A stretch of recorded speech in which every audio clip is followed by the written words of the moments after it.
दूर रहो, अब बस बहुत बर्दाश्त कर लिया है। खामोश रहो, मेरी बात सुनो। अब तुम किसके घर से किसको ले जाने आई हो?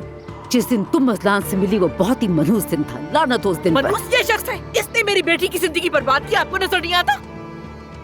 अब मेरी बात सुनो, तुम्हारी बेटी बगैर निकाह के हामला होकर इस घर में आई थी।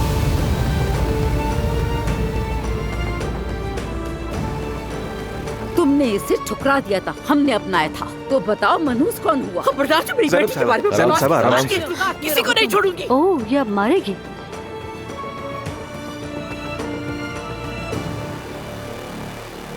अजलान, मैं अपनी बेटी के बगैर कहीं नहीं जाऊंगी, समझे तुम?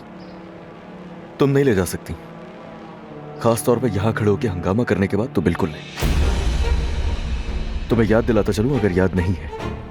तुम्हें पता है ना, अदालत के हुक्म के मुताबिक तुम्हें इस घर से 100 मीटर से भी ज्यादा दूर रहना है।